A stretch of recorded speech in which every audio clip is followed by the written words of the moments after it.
everyone, Gideon here. Today what we're going to talk about is the March for Our Lives, an act to protect and save your children. So I saw this post on my Facebook. A friend of mine posted this up. It's a petition. I'm going to read to you and just give my own commentary about what this petition is talking about. Which, by the way, this is funded by George Soros. If none of you know who George Soros is, he was a Nazi collaborator with Hitler, in which Hitler took the guns away from his own country and brought in tyranny. Yeah, with, this backing with George Soros, I wonder what March for Our Lives is really searching for to save our children. Let's see. We support the right of law-abiding Americans to keep and bear arms, as set forth in the United States Constitution. Okay, that's pretty good, I like that. But with that right comes responsibility. Sure, I agree. We call on all the adults in Congress elected to represent us to pass legislation that will protect and save children from gun violence. Yeah, I want to protect children from gun violence too. Let's see what their answer is. Here we go.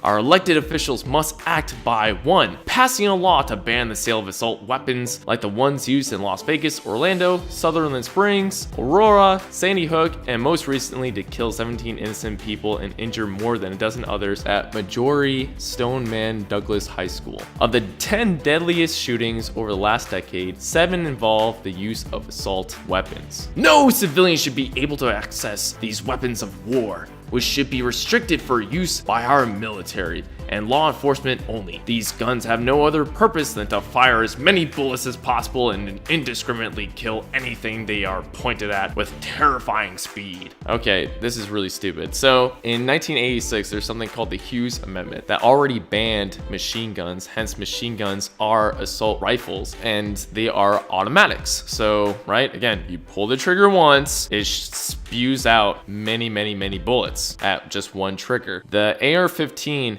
is a semi-automatic. Really quick, you shoot the trigger once, one bullet comes out. This is really stupid. The thing is, what's the difference between what they're saying is an assault weapon and what an assault rifle is? The assault rifle was already banned to American civilians in 1986. Now, I don't know exactly what bill that this petition is pushing for, but what I'm assuming is called the HR 5087. There's a lot of things that this bill says about banning assault weapons, but really is anything that looks like an assault rifle or a military weapon, that's something that is supposed to be banned from civilian arms. But the thing is, what they define as assault weapon is actually semi-automatic, which everything else is semi-automatic, such as handguns, shotguns, sporting rifles, you name it. This is really treading on in our Second Amendment and taking away our guns. So they claim that they're trying to preserve the Second Amendment,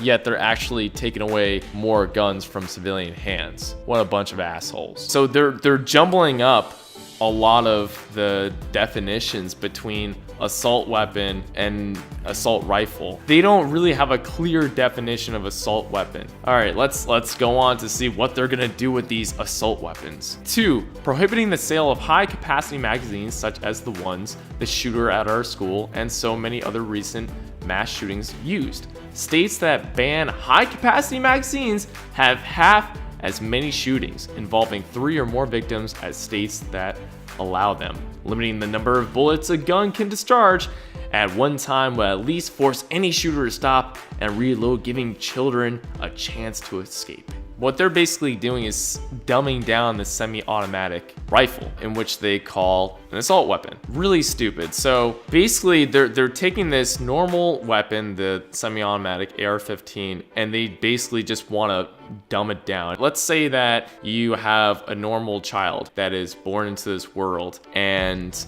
everyone calls that child of yours not normal. This child is dangerous, right? So they would just take a hammer and then smash your kid's head, and then your kid ends up having a lower IQ, is basically dumber, and they say, okay, now this kid is okay for you to have. right? I mean, it's an extreme example, but really they're just dumbing down this weapon, closing the loophole in our background check law that allows dangerous people who shouldn't be allowed to purchase firearms to slip through the cracks and buy guns online or at gun shows. 97% of Americans support closing the current loopholes in our background check system. Okay, first off, background checks, they really don't work. It's easy for the black market to just slip in. If there's criminals that want to have a gun, but obviously they have a criminal record, they could always use maybe their friend, maybe their girlfriend, maybe whoever that they're associated with that has a clean record could buy the gun for them and give it to them. So really, background checks, there's always going to be a loophole for bad guys to get guns. It's so stupid to try to further into this background check, and it makes it harder for good, honest, law-abiding people to own guns, while bad guys will always go through the dishonest route. And here's another thing, 97% of Americans support closing the current loopholes in our background check system. All right, I checked this out because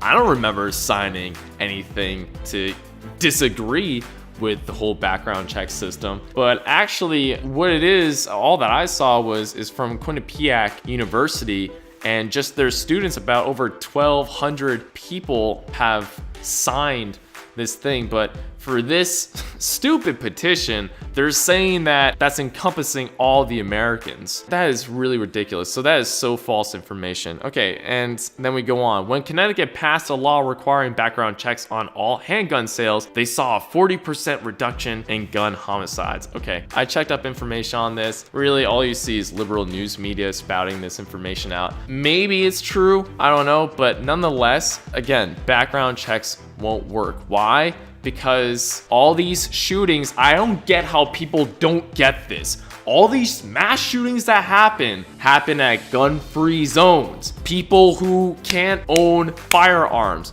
Every time, man, I swear, like every time there is an actual shooting that's happening in places where it's not gun-free zones, those guys are stopped, and the media doesn't emphasize what happened to those bad guys. That's always just shrouded. That's always just, pushed under the rug. But these mass shootings, they really want to emphasize that. So the irony is, okay, in order to protect ourselves, we need to take away guns. But actually, through these background checks that bad guys can obviously slip through, they can just grab those guns and then take advantage of young people, our children, or anyone really that doesn't have any weapons. And I just kind of find it funny, like, why do they have to mention that they did background checks on handguns while this is all about banning assault weapons? Don't you think that that's almost like a psychological mind trick where they're associating the handgun with the assault weapon? There's really no use to putting a sentence in like that. All right, so let's go on with this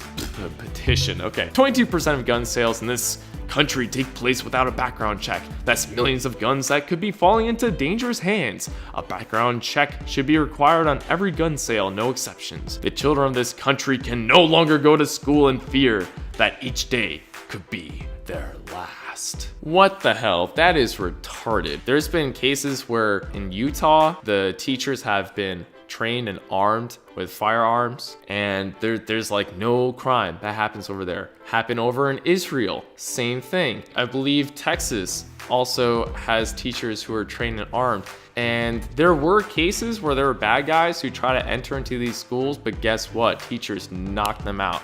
Just got rid of the predator. It's so sad that they're using these children as political propaganda or political tools, and this is this very same thing that Hitler has done to advance and taken away citizens' weapons. Again, this is backed by George Soros, who's a freaking Nazi collaborator, all right? So do you think these people actually have the best interests of our children? Sorry to say, a lot of these high schoolers, sure, they have a voice, sure, they have free speech, but they don't really know what they're talking about when they're talking about the issue of gun control. People, don't let your heartstrings get wrenched or get attached to this. Seriously, don't sign this uneducated, fascist petition that is ultimately putting your children at risk. I love you all. Peace out. Mwah.